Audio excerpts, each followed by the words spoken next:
Welcome, everybody. My name is Mina Jane, and I am one of the programming librarians at the Cary Library. So happy that you're here tonight with us for this program on taxes, something that's all on our minds. Before we get to that, though, I want to let you know a few things. One is that we do have captions enabled for this program, and I will put instructions on how to use them into the chat after my introduction so that this program is super accessible for everybody. I would like to thank the Cary Library Foundation, which supports all of our adult programming. So your donations to the foundation make programs like this possible. So thank you very much for your donations. We are recording this and we will put it on our YouTube channel. I'll send out the link after the program. And if you have questions, thank you for everybody who sent us questions, but if you have questions while we're live, please put them in the Q&A. Also, you can use the chat, but that's for comments and tech issues, and I'll be monitoring that. So without further ado, I'm going to introduce Innessa Manning, who is a certified financial planner with over 20 years of experience in the financial services sector. She is currently the president of the Cary Library Foundation, whose mission is to raise private funds to augment the budget received by Cary Library from the town of Lexington. And Innessa has been doing these kind of programs for us for about 4 months, I would say, and all about different financial issues, back to basics. So if you are interested in any other topics, check out our YouTube channel for those. They've been really wonderful. So Innessa, I'm going to hand it over to you. Wonderful. Well, thank you, Mina. And hello, everybody. Thank you for joining us tonight. As Mina mentioned, this Money Basics session is focused on getting your tax questions answered. And for that, we're going to be running this as a Q&A, so a question and answer type of format. And I'm delighted to be joined by Patrick McAvoy. Patrick is a tax and estate planning attorney with a practice here in Lexington, as well as in Melrose. And his office in Lexington is right on Muzzy Street, so right around the corner from the library. Patrick advises clients on estate and tax planning issues and also assists with tax filings. And he's spoken before at Cary Library, and we're very pleased that he could join us again here this evening to answer your questions. So Patrick, welcome and thanks for joining us. Great, thank you, Innessa. Wonderful. So we had a number of questions submitted in advance when you registered. So we're going to kick things off with those. But as Mina said, if you have additional questions or additional thoughts that you want to share, please feel free to type the questions into the Q&A box and any comments into the chat box. So we'll be monitoring those as well. We do have a lot of questions and it's a lot to cover. So we're going to dive on in. So the first question that I thought we'd start with is one that I've received a lot. I think there's a lot of confusion around, and that is, what is the difference between a tax deduction and a tax credit? Is there a difference, and is there one that's better than the other? Okay, so I'm going to be answering the questions Innessa asked. Again, Patrick McAvoy, this is a little strange for me. I've never talked just to kind of a blank screen before. But a tax deduction is basically a subtraction from your income. So if you look at the structure of taxes, essentially, you get taxed a certain percentage on the amount of income you make every year. And to the extent you can reduce that income, you can save on taxes because the amount or percentage applied to your income will yield a lower result. So tax deductions are good. Tax credits, however, directly reduce the amount of tax you owe. So they generally end up being a little better than a deduction because a deduction lowers your income, and therefore when you calculate the tax, it'll be lower. But a credit lowers the amount of tax you're going to be charged, which is generally going to be better, especially if you have $1,000 deduction or $1,000 tax credit. $1,000 tax credit is going to do you a lot more benefit than $1,000 tax deduction. And with that, so I'm going to take a little sidecar here because I did go through the questions earlier, and deductions are a really popular question for people in the tax area now. They want to know, what kind of deductions are good, how am I deduction? And what I would say to you is, I think a lot of our focus in Massachusetts on deductions has sort of gone away because of the way the last large tax act changed what we're allowed to deduct. So in Massachusetts, we used to get very healthy deductions. We basically got, I mean, the big deductions were, of course, medical expenses, mortgage interest, and of course, in Massachusetts, we got to deduct all of our state taxes. Also in Massachusetts, or federally, the basic standard deduction usually came out as much lower than what we would get as these itemized deductions we put together every year. So people are piling up their receipts, they get together. We get the pharmacy bills they paid all year, the medical expenses they paid all year, income taxes, real estate taxes, and mortgage interest deductions. And we put all those together, and they generally be much larger than the standard deduction that the federal government would allow to people who didn't have that sort of thing. That's changed a great deal in under the new Tax Act. They greatly increased the standard deduction, and they also limited the amount of state taxes we get to deduct. And here in Massachusetts, that's a big deal, because essentially what happens to a lot of people now is, even though they're adding up all their medical expenses and all their pharmacy bills, they're adding up all their real estate taxes and the income taxes they're paying to Massachusetts. They're adding up their miscellaneous deductions, and they're adding up their mortgage interest. They're still coming out below the standard deduction. And I printed out the standard deduction today just to check what it is. So married filing jointly for a standard deduction, now you're getting $24,800. A married filing jointly, $24,800. If you add up all your deductions, are you going to get above that amount? I find a lot of people don't. They spend a lot of time putting all that together. They give me a pile of deductions. I add it all up. And it's $20,000, but it's still, there's an additional $4,800 available from the standard deduction.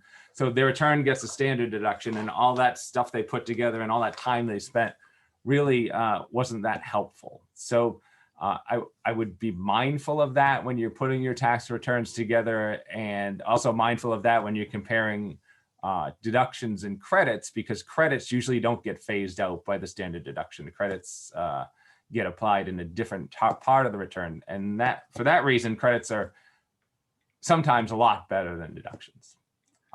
And I got a little long on that, but I think it's helpful because it gets that deduction question in place, because there are going to be other questions that come along that have to do with deductions, and we'll address those. But I think it's important to realize that deductions are not a huge focus for Massachusetts taxpayers, not the way they used to be. Got it. Understood. That is really helpful to sort of to think about that standard deduction amount of 24,000 and change that you mentioned being. Yeah, it's really changed a threshold. lot of the returns too. Got it. Understood. And if you, so a follow-up question is, if you do not itemize on your federal return, can you itemize on your Massachusetts state return? No, there's not a whole lot of Massachusetts state. The only Massachusetts state deduction we use a lot is the deduction for rental. You get a $3,000 rental deduction if you're you pay rent for your residence. But beyond that, there's no separate place to be itemizing things for the Mass return. Got it. Okay. All right. And just to sort of to chime in on deductions and credits and sort of how to find out what you might be eligible for, that's certainly something that your tax preparer can walk you through. If you use tax software to file your taxes, in their Q&A, they should be able to pick up what those credits and deductions are. And then there's also a helpful tool on the irs.gov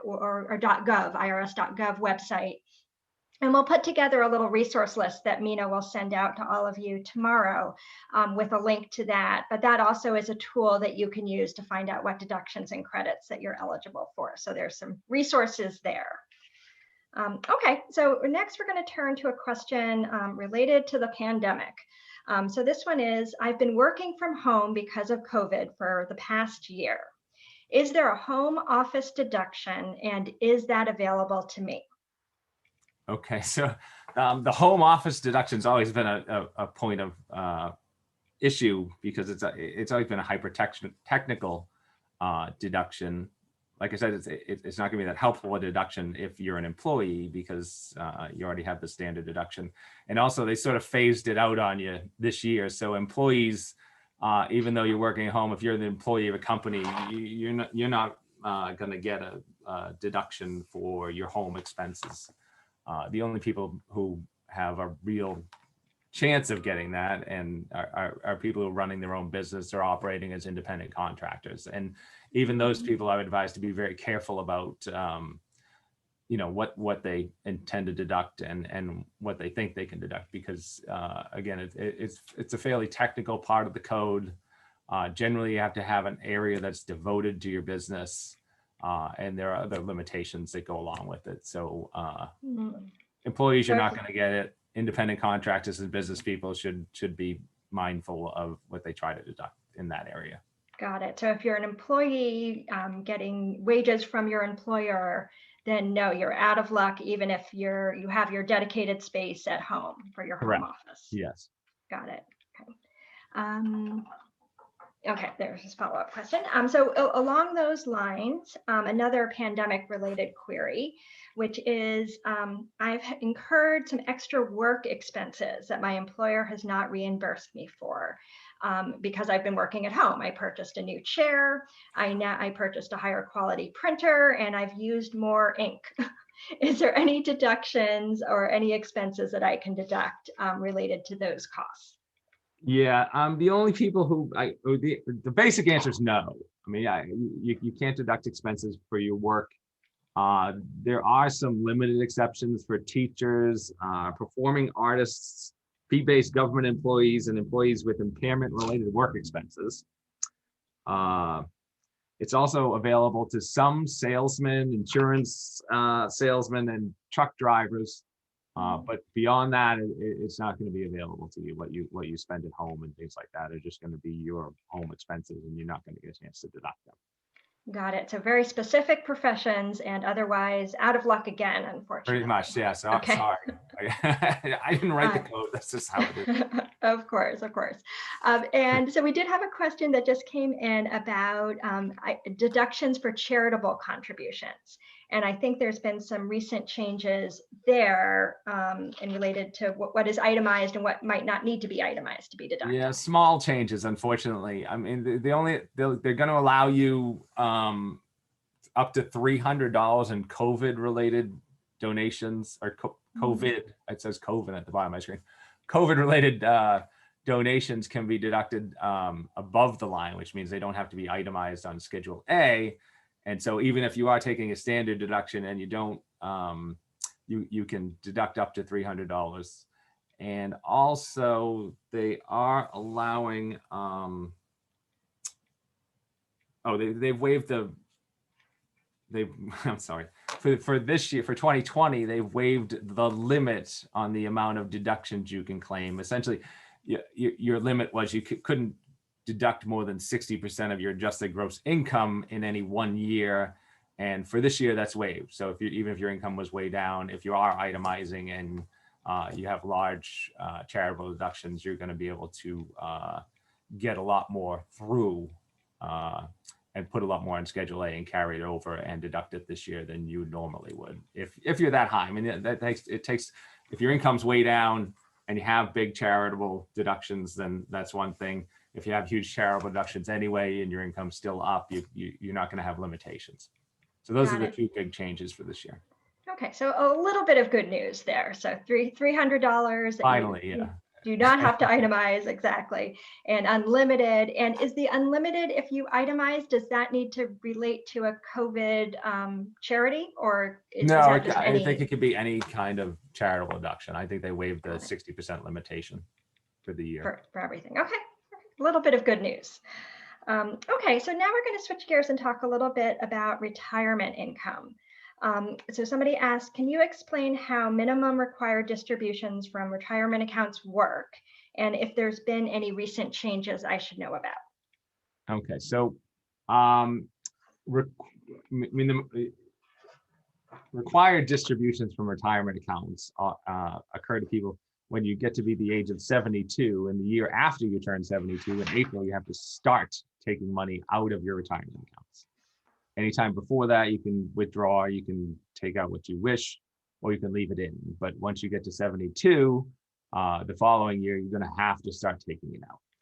And the government sets the amount you need to take out each year by adopting something they consider your life or a chart that specifies your life expectancy. And so essentially when you're 72, they might, I haven't really looked, but they might set your life expectancy at 20 or maybe even 30, well, probably more like 30 for the government. And so what they'll say is, okay, well, you have 30 more years left. So you're going to need to take out 1/30 of the value of all your retirement accounts this year.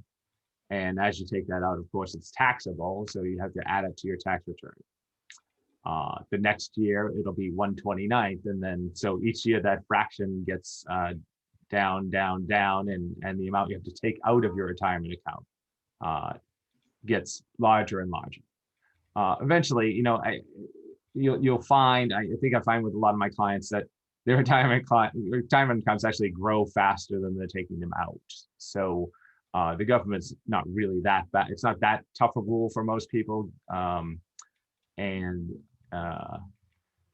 But it does kick in. It used to kick in at the change, I guess, the most recent change is it used to click in at when the year after you turn 70 and a half for some reason. And they changed that to the year after you turn 72. So increasing that age. Yes. Yeah. Okay. So then we also received a payment about what happens if I receive an over or under distribution. So if I receive more than my minimum required distribution or less, Okay. What do I need to do to correct the situation? Yeah. So hopefully that doesn't happen, and hopefully the people you've invested your money with are helpful and guide you in what you should be taking out every year, or in fact, just send it to you. There's no such thing. There's no real thing as an overpayment. You're allowed to take whatever you want out of your retirement account. It's going to be taxable, and the government doesn't mind your taking out a huge sum and paying a large tax. As far as taking out too little, that is a problem. It's not an insurmountable problem. If you find out, in the following year that, you look and you maybe made a little mistake about what the life expectancy was or how much you had in the retirement accounts, you can file for a waiver with the government. Generally, what you want to do is get on it quickly, take out what you were supposed to take out, even if it's going to add to that year's things draw. So you're taking a little extra in the next year. And then you want to file with the IRS for a waiver and let them know that it was an honest mistake, and hopefully they'll, presumably they're going to give you a waiver, and you're just going to pay a little extra tax in the following year. Got it. And so how does one file a waiver? Do you call up the IRS? Or your tax preparer helps you out? You can file it with your return or separately. Okay. So you can go, you can do it kind of either way. Is there a specific form that you're? Yeah, there is a form. Oops. I think I wrote it down somewhere. Form 5329. There are so many forms, I can't remember them all anymore. But yeah, you can't memorize them. There is a form 5329 that you file to get a waiver of your under withdrawal from your retirement account. Got it. Wonderful. Okay, and we had another question as well on retirement accounts, and this one was, can I withdraw the minimum required distribution from, if I have multiple accounts, can I withdraw the minimum required distribution from one of those accounts, leaving the other ones intact?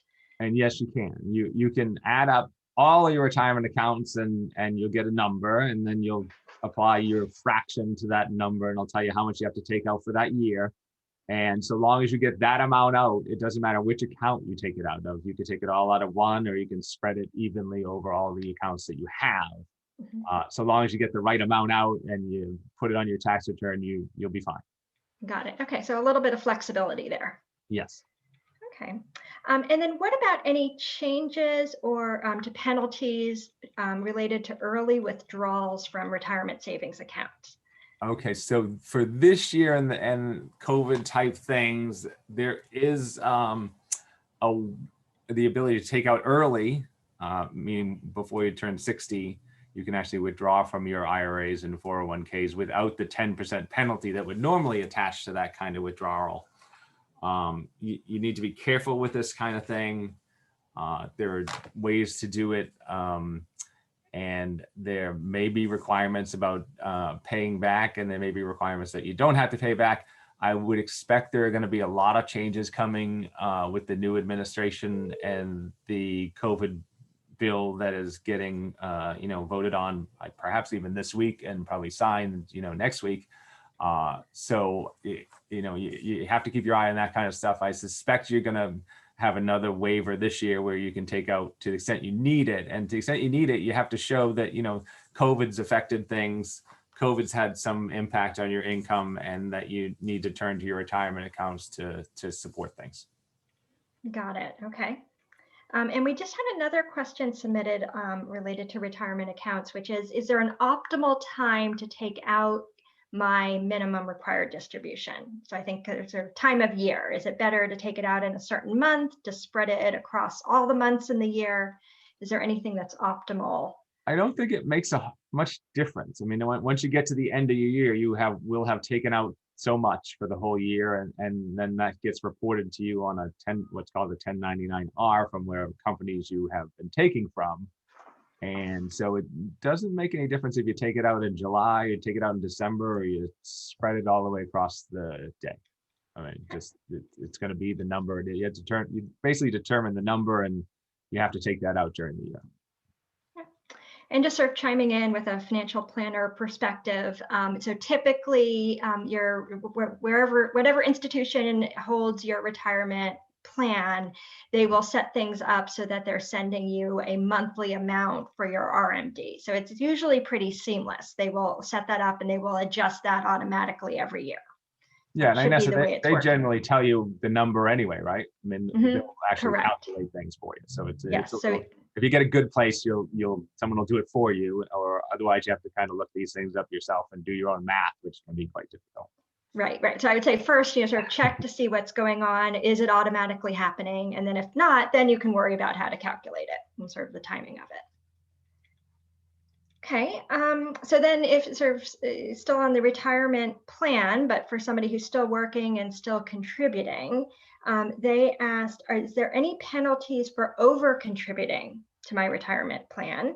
And what are the limits for contributions? And is it too late to contribute this year for 2020 if I haven't done so yet?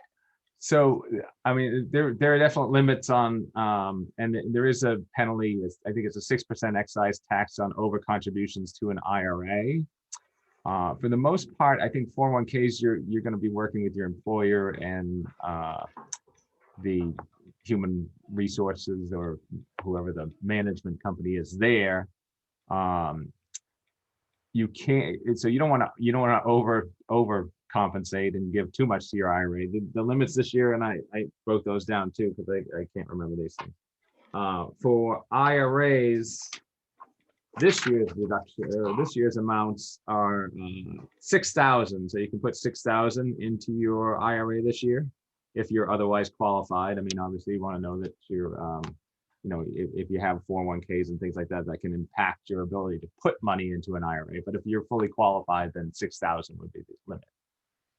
And there are catch-ups for people who are over 50. You can put 6,500 in an IRA this year. And there are some catch-ups for 401ks and things like that, but I would recommend you work with the people who manage those things to figure those out. Got it. Okay. And we just had another question come in on this, which relates to Roth IRAs. So they are wondering if there's a minimum required distribution that you need to take from a Roth IRA. No, because they're not taxable. There's no real limitation on what you have to do with those. Mm-hmm. They're not as concerned with the government's not as concerned with your getting all your money out of your IRA or your Roth IRA and paying tax on it, because you're not going to pay tax on it. Right, because that was after tax contributions to begin with. So they already took their share. Okay, so we have another COVID related type of question. And this relates to the stimulus payments that people received. So somebody asked us if they need to include the amount they received from their COVID stimulus payment in reporting their income for 2020. Okay, so the simple answer to that is no. And yeah, that's the answer essentially is no. You don't have to include that. It's not income. The more interesting tangled bit of the stimulus stimulus payment is if you were didn't get a full stimulus payment in the first round of stimulus payments, or you didn't get any, it may be that you're qualified to go back and get more or to get one at all if your income dropped a great deal in 2020, because the stimulus payments that were made earlier were made based on your 2019 income. And so your qualification was based on your income for that year. If your income changed greatly in 2020, it may be that you're due more of a first stimulus payment or just a stimulus payment. And there is a place on your tax return for this year that allows you to make that adjustment, basically to do the calculation, figure it out, and let the government know that you're due an additional stimulus.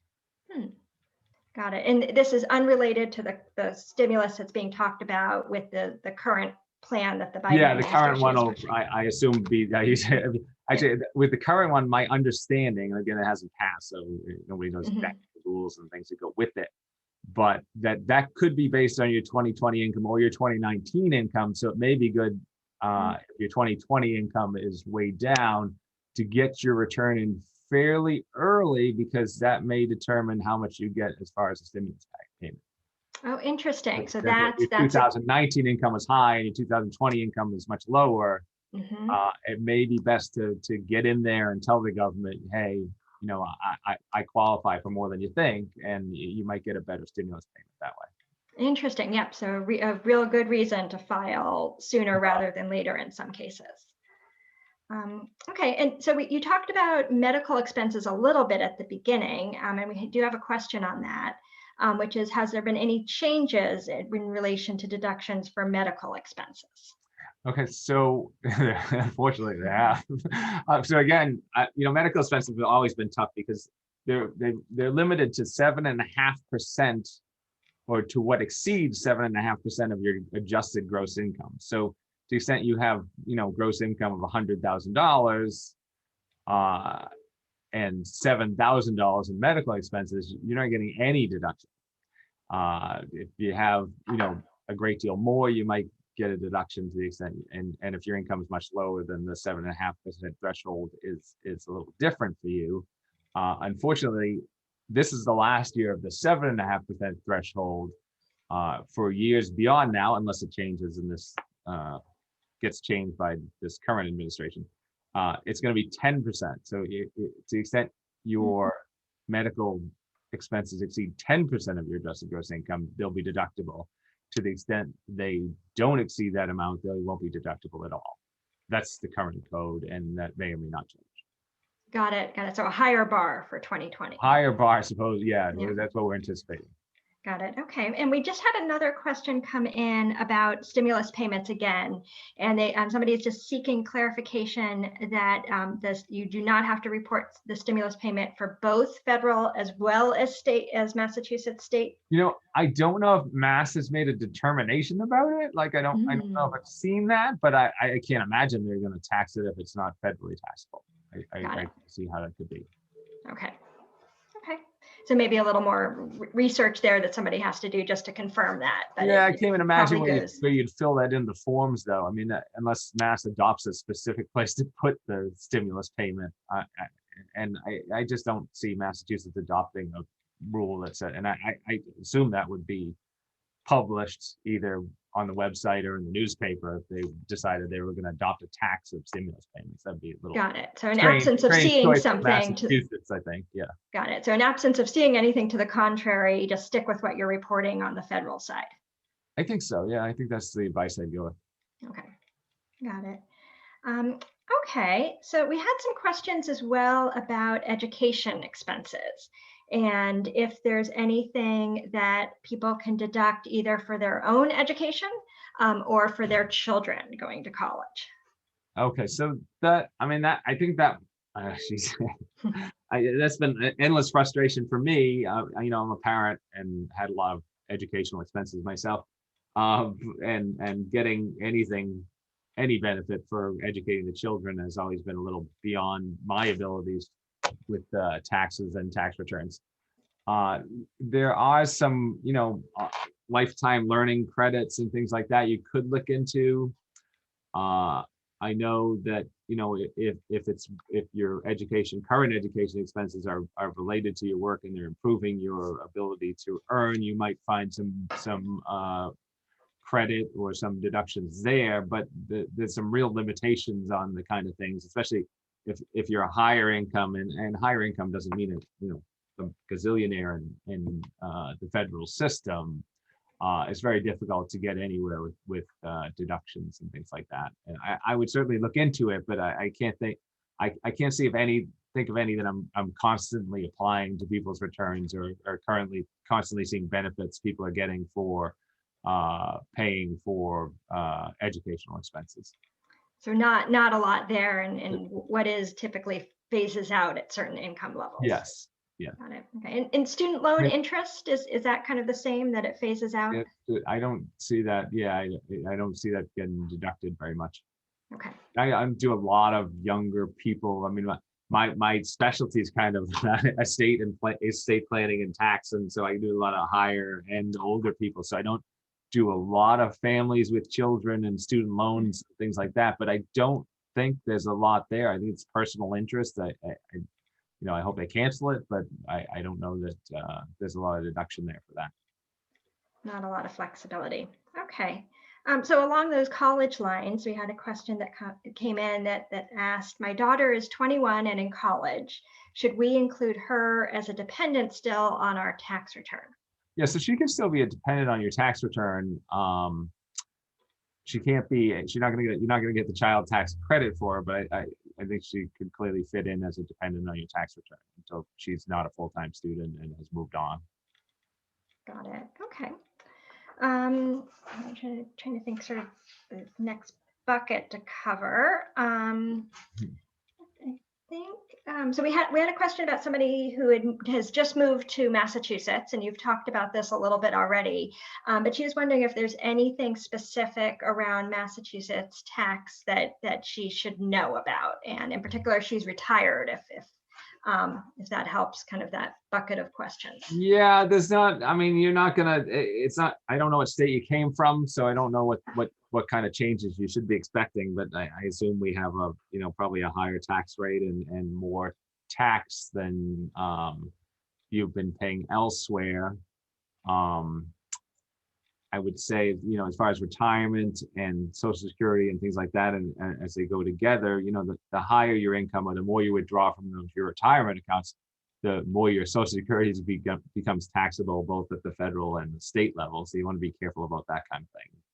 Other than that, it's hard to tell you exactly what to expect as far as new taxes and things when I don't know what your tax experience has been like since before Massachusetts.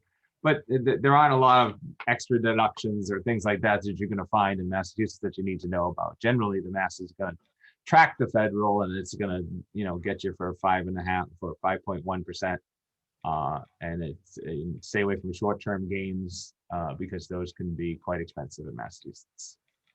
Okay. So that's something maybe a little Massachusetts specific, is if you can hold something for over a year. Yeah. Long-term gains are much preferred in Massachusetts for some reason. I don't know why. But. Okay, bigger differential. The other thing that I've had people be surprised about in the past is the estate tax in Massachusetts, and that being a much different bar. It's $1 million, if I'm not mistaken. Yeah. Okay. So there's the estate tax in Massachusetts is a very complicated little thing. It is $1 million for individuals. Couples can generally leave $2 million to their children tax-free, provided they've gone through the right kind of estate planning and put things together properly. The tax, it's a very strange tax to kind of calculate. You have to go back to and fill out a tax return from the year 2000, figure out what you could have deducted from your federal return in the year 2000, and that's the tax you now owe Massachusetts. Essentially, what happened was the federal government started ramping up the amount it exempted. So it went from, since I've been practicing, $600,000 to now, well, over 10 million. I don't know the exact number this year. It's probably like 11 something. But the states didn't want to leave, they were getting money from people who were filing federal estate tax returns. They would get what's called a state tax credit. So whatever you had to pay to the state,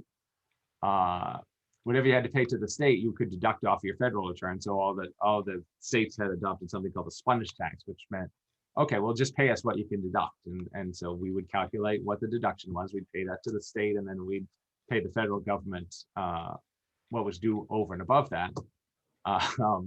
When the federal government changed its systems, Massachusetts stayed where it was. So we're essentially living in the year 2000, where there's $1 million exemption for each person. And for couples, when carefully exercised, it's a $2 million exemption.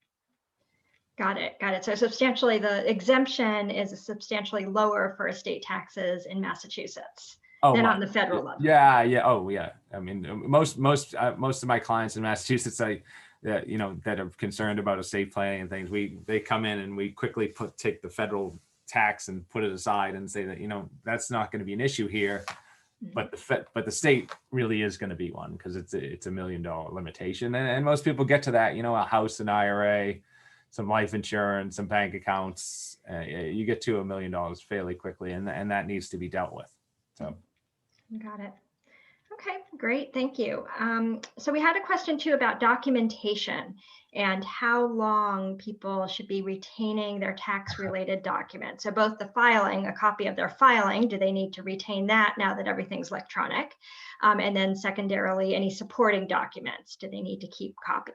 Yeah, so I think the official IRS answer to that question that I've heard is, you have to keep them forever. We're never going to accept the fact that you don't have them as like your reason for not answering our inquiries. There's basically a 3-year statute of limitations on assessments in the federal system. So, if you made a mistake, small stuff, honest mistakes and things like that, they have 3 years to come back and assess you for a change in tax. There is a 6-year rule statute of limitations for substantial underpayment of tax in the federal system. So that counts. My estimate for clients would be, I would certainly recommend you keep at least 10 years back, so you have that kind of ammunition. Should anything ever come, I haven't seen too many enforcement actions coming from, especially not old ones from, long ago. Usually if you don't hear from somebody in a couple of years, that return's gone by the way. But again, the official IRS thing is you have to keep your tax records, and they don't have a specific statute or anything that exempts you from keeping them forever. So I can't really tell you that you can run away and ignore things. Got it. But I'd say 10 years. 10 years seems like a safe amount of time. Got it. And can you at least clean out your filing cabinet and maybe scan the documents or take photos of them and save them electronically? The only concern I have with that is, the problem I have with that is, paper you can rely on being there. Electronic copies, sometimes you go back and try to find it, or you go back and you find out the files are corrupted and you can't access them, and things like that can go wrong with electronic filing. So I would recommend, keeping a paper copy. I know we file electronically, but I also know that people are sent paper copies of their returns before they sign off on filing. So I would recommend you keep the copies of the paper returns for, 10 years doesn't seem like an understatement to me. So yeah, I would recommend that. Got it. Better safe than sorry, I'm sure. Absolutely, yes. Okay. All right, we had another question about college students being a dependent. So if the college student in question is not a dependent, so living on her own and supporting herself, can she also qualify for a stimulus payment for last year? Yeah, I think so. I know, and I know this because my son was a college student last year. He actually left college at the end of the year, but he got a stimulus payment. Okay. And he was in college. He kind of went off on his own, and he joined the Marines. But he did get a stimulus payment. So obviously, I think a college student who is on their own and not a dependent can qualify. Got it. Did he have to file? The previous year? No, I don't think he filed anything. I think he just got a Interesting. stimulus payment in the mail. Okay. But I think if you do file, that's going to help. That's going to help. If you file and say, and your parents file and don't claim you as a dependent, that's going to help. But I will say my son, and I don't know if I should say this on video or not, I did claim him as a dependent when he was a college student last year, and he did get a stimulus payment. So Interesting. they'll be coming for him or me, I don't know, but that's how it all shook out. So that's why I think she gets that college student gets a stimulus payment. Got it. If he could get it. It seems like a independent college student should get one. Okay. And I wonder too, if she files on her own, if her income is low, she might have a better chance of qualifying for some of those educational tax credits and deductions. Definitely. If your income's the lower your income, if you're paying your own way through college and things like that, you should start scouring the books for potential, lifetime learning credit. There are some credits out there. They're usually hyper technical. If you have a really good tax program, it can pick them up for you. But you do want to look through things and make sure you're thorough in looking for credits and deductions if you are a young person with a lower income who might benefit. Got it. Okay. Very helpful. So we had a couple more retirement questions too, in sort of both related, I think. So one is, this person unfortunately has saved a lot more for retirement than they'll ever spend. What is the most tax efficient way to leave it to my children? Can I give a large gift now that I can watch them enjoy? From a retirement account? Is that a gift from a retirement account? Is that? I think so, because he does say I've saved a lot more for retirement. Okay. So here's one of the things that just drives me crazy. So bad news on the retirement account leaving front is they changed the rules so that inherited IRAs can no longer be taken out over one's life expectancy. And that used to be a really good thing that we estate planning people counted on. So my old answer to your question was, well, you want to appoint the kids directly so that they can then take over an inherited IRA and they can take it out over their life expectancy. The rule is now 10 years. So to the extent you're leaving retirement accounts to kids, even if you name them direct beneficiaries, they're going to have 10 years to empty out those retirement accounts. They're not going to be able to take them out over their life expectancies, which was a great benefit to middle-class people. And it was really a tough change that's gone greatly unnoticed to the tax code. I think people are going to start noticing it, and they're not going to be particularly happy about it. If you're taking out of retirement accounts and giving to the kids is great, but you have to understand, you can take as much as you want, and you can probably, to the extent you're under $10 million in assets, you can probably give as much as you want to your kids because Massachusetts does not have a gift tax. And the federal gift tax doesn't really, and we get into technical parts here, but generally the federal government doesn't care much about you in the estate and gift tax arena unless you have millions and millions of dollars. You're not really playing in that system, so you don't have to worry too much about that kind of gift. It used to be, to the extent a gift was over $10,000, we'd file a gift tax return.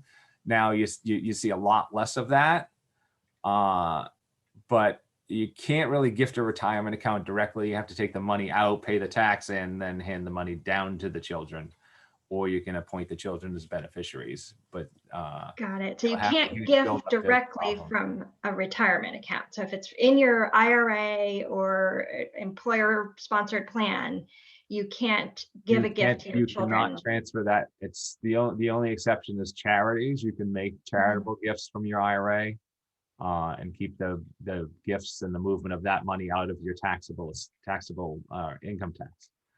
But no, you can't move anything directly from a retirement account to a child only by beneficiary designation on your death.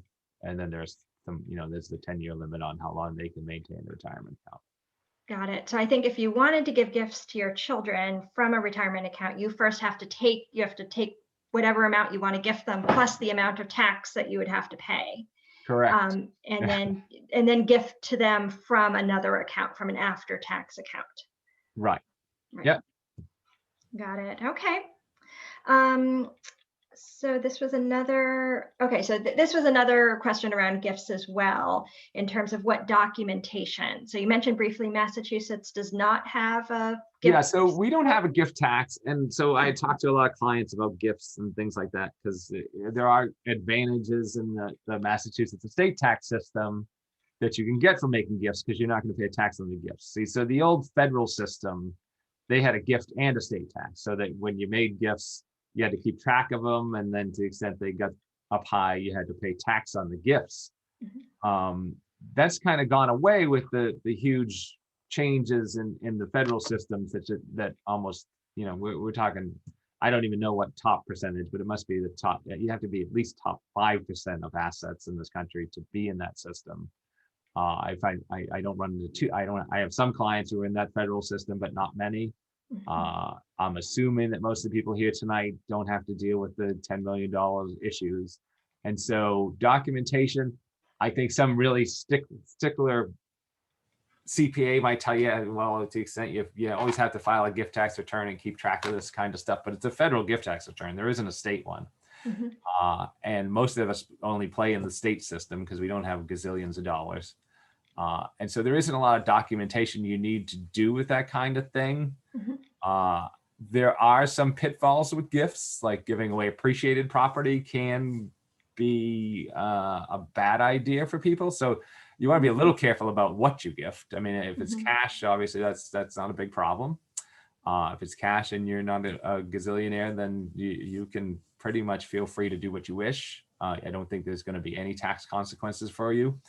But I don't, so gifting's, it's very easy in Massachusetts. There's not a lot of limitation on it, and there's not a lot of documentation you need to keep. Got it. And one thing that I've had people ask me about before too is with the federal gift tax, it's not if you give, let's say, $10,000 to your child, you don't then have to also write a check to the government. You're just filing to let them know that you gave them the gift. And then that reduces. Yeah. So, I mean, even if the gift was like a $500,000 gift and you were in the federal system, even if you're one of the clients that has that kind of money, it's really a record keeping thing for when unless you're getting way out there, above the $12 million mark in gifts, then you're just record keeping so that when you do file an estate tax return later, part of the calculations that goes into that return and determines how much estate tax is owed to the federal government is based on how much you gave away during your lifetime.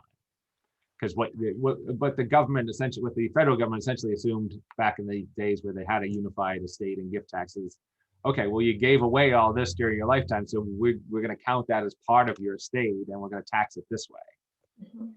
And that doesn't really apply to most people these days. These days you can make a lot of gifts. You want to be careful about it again. If it's anything other than cash, then you might want to have a look at it and make sure you're not doing any damage to your taxes or to the taxes your children might have to pay in the future. But no, federally, that was the system. It doesn't apply to most people anymore. And there are really, I guess, rules that require you to file gift tax returns in some instances, but they don't apply to most people. Got it. Okay. Very helpful. So we had a helpful tip here also about record keeping, which says never throw out your income statements, your W-2s and your 1099s, because sometimes the Social Security Administration needs to see those to prove, I guess, to calculate your Social Security benefit. So so there might be a secondary reason. I probably should have spoken. I mean, as part of your return, those are part of the return. I would keep all the backup documentation and the return in an envelope somewhere, label it with a year, and make sure you have it for a good amount of time. Got it. Okay. I don't think you need to. I don't know if you need to go past 10 years. I think Social Security does the last. Doesn't Social Security we're getting into stuff that's beyond the thing, but I think Social Security is the last 5 years of employment, is it? Maybe the Okay. person on the other line knows the answer to that question. Okay. Well, if you do and you want to chime in and let us know, we'll share that with the group. That would be great. Yeah, because it can be So on yeah, my. so record keeping 10 years kind of stands as the answer. Okay, that seems reasonable to me. Sounds good. For Social Security, there may be different rules. Got it. Okay. So we also had a question about investment property. So somebody is renting out investment property. I'm unsure if it's a vacation home or an apartment, but they asked, what is the optimal way for them to declare related income and expenses when they file their taxes? And would they be able to qualify for a qualified business interest deduction? Okay, so generally you're going to end up on Schedule E with that, which is rental property. The optimal way is to make sure you maximize your depreciation on the property and get that on there, because that can significantly reduce the amount of rent that carries over onto your return and gets taxed as income. As far as the qualified business income deduction, which is, I don't know how technical we want to get, but it's just basically it's was adopted by the government as a way to reduce the income tax paid by business people in the same way when they did reduce the corporate income tax, they also wanted to reduce the amount of tax that business people paid. So they made essentially you when you get through the whole calculation and you figure it all out, you're going to be able to deduct your income. So you're going to figure your income's $100,000 and you figure it all out, and it says, and your qualified business income is $25,000, then you only pay tax on 75, which is a really good benefit. For investment property, I mean, you're getting into more technical area. One of the big things that you're going to notice is that for rental property, you have to show that you put in 250 hours of service for the year, rental service, which can be a difficult thing if you're a small rental person and you're not, or you're doing a vacation home or something like that, then that's going to be problematic. A rental can qualify for this deduction, but you need to be careful about how you set it up and how you manage it. Got it. Okay.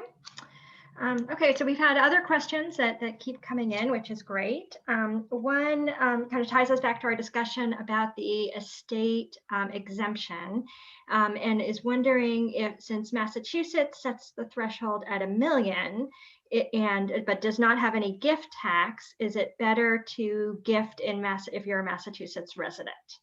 All right, so this is a quirk you need to know in the Massachusetts system.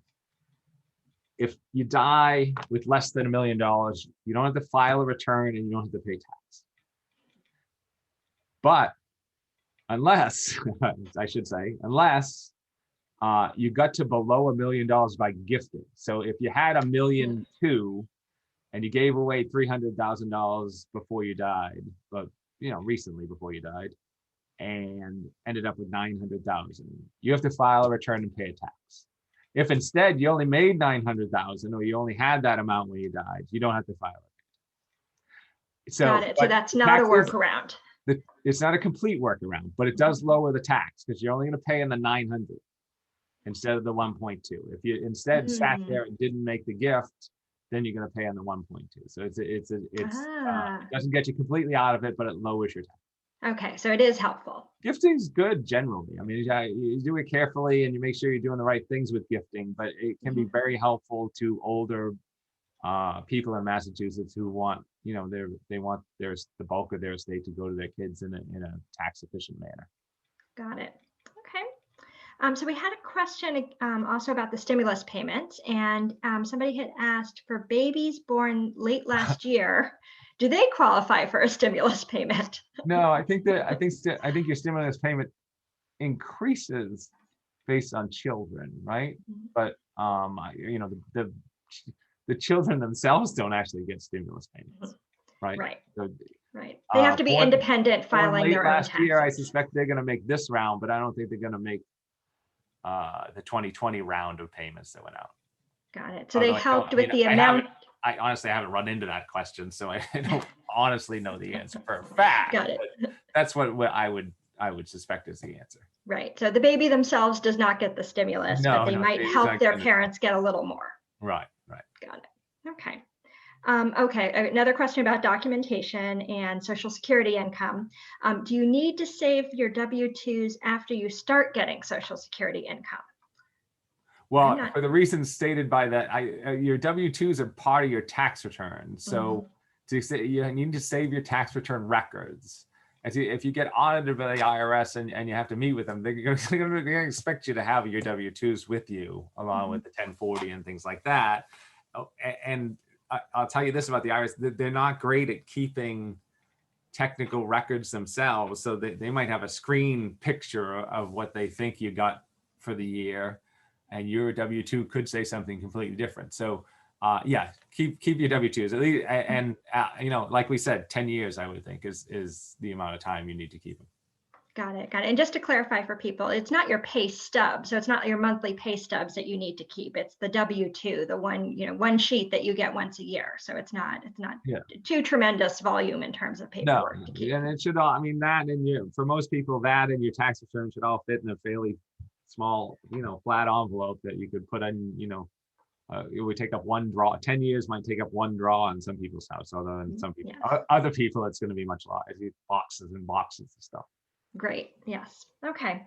And then we had another question about Social Security income, and this might clarify the record keeping piece. So somebody told us that Social Security said that they earned zero income 15 years ago, and she needed to show them her W-2 from 15 years ago in order to qualify, or in order to prove them wrong. So she must have, I can't, this is not, we're getting way beyond my area of expertise, but I would think that they stopped working at some point in the last 10 years and the 50. So my understanding of Social Security, and again, we're well beyond my expertise, but is you get paid a certain amount based on, your highest wages and payments that you made into the system.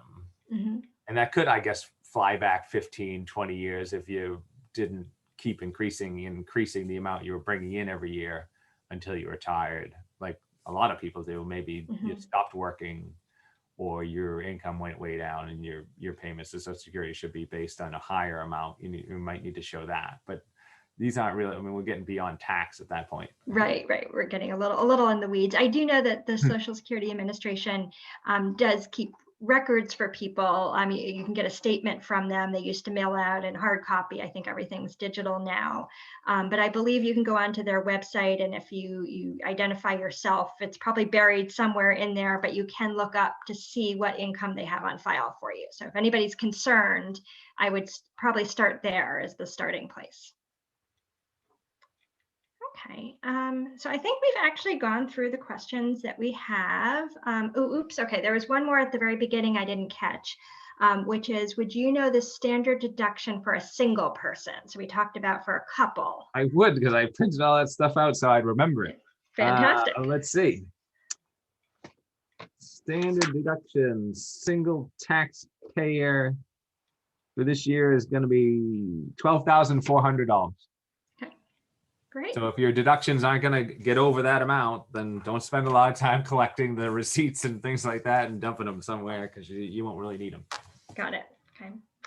Oh, and we did have one last question. I'm going to sneak in with 1 minute remaining, which is, would you have any recommendations for tax software to use, because there's so many choices out there? There are a lot of choices. I think the only one I use a commercial grade one that you can make toast with it. I mean, it's so good. It figures out everything for you. It's great. But that would be unrealistic for an individual. But I have used TurboTax in the past, and I haven't had any problems with it. I think that one's a pretty good one. So that's the only one I've had personal experience with. I haven't read any really bad things about it or heard any bad things about TurboTax. So I think I can safely recommend that. Okay, great. But there may be other programs. I mean, they may want to check in with some other people. Got it. And also, I don't know how many people out there know this or would qualify, but if your income falls below certain thresholds, the IRS actually has a tax filing system on their website. Your income has to be pretty low. I don't know exactly what those thresholds are, but that strikes me as a safe bet to do, because if you use their software, hopefully, you know, it's working correctly. You can make that assumption. Okay. So I think we managed to get through everything. We were a little concerned because some of these questions can get quite technical. Hopefully we did answer your questions. If you still have some remaining, Mina is going to be sending out one page tomorrow listing a few different resources, and then also Patrick's contact information and my contact information. And you're welcome to follow up with us. And yeah, I think thank you for your participation. Thank you for all the really good questions. I think we covered a very wide range of topics, from COVID, home office deductions, to stimulus payments, to retirement plans. There's certainly no end to the complexity involved. Yeah, hopefully in we all weren't of too things. general. I mean, it's hard to get through the tax code and quickly and get things done within an hour. So we had to, by necessity, stay a little high up and give kind of a broader picture of things. And there are things that, as attorneys and advisors, that you know, that you still have to look up and check in books and run through computers and figure out and play with things to get them right. So it is a little difficult to do it this way, but we hope we gave you good information, and thanks for coming. Appreciate it. Great. Thank you so much, Patrick. Thank you for joining us Thank tonight. you. Yeah, thank you so much, Patrick. As Thank you, Innessa said, Innessa, thank you for moderating that. It was amazing. You guys made taxes not at all boring. I really appreciate that. I don't know about that. No, I was fascinated, and I feel like I can do my own taxes and keep my tax people, the person who does our taxes, you know, sort of on their toes and honest. Those are good questions. So thank you for doing this. Thank you, attendees, for being here. Innessa will be back in March 25th at 7 p.m. for Money Basics College Financing Strategies. So I will send that out in the recap. I know it's a big one. You tell me how to hide. Yeah, we're very excited. We're very excited about it. We have a fantastic college consultant who's spoken a lot to Lexington high school students and their families. So she'll be talking about financial aid and merit aid types of programs to think about. And then I'll be sharing just kind of some of the college savings options that are available to people. Awesome. Patrick, your sound was a little bit choppy again, so I actually muted you, but you're welcome to unmute yourself if you would like to. But anyways, yes, thank you everybody for being here. Thank you, Patrick and Innessa, for doing this. And we hope to see you all again soon, and keep an eye on our calendar for a lot of other awesome programs. Thank you. Thank Good night, you, people. Mina. Night, everybody. Bye now.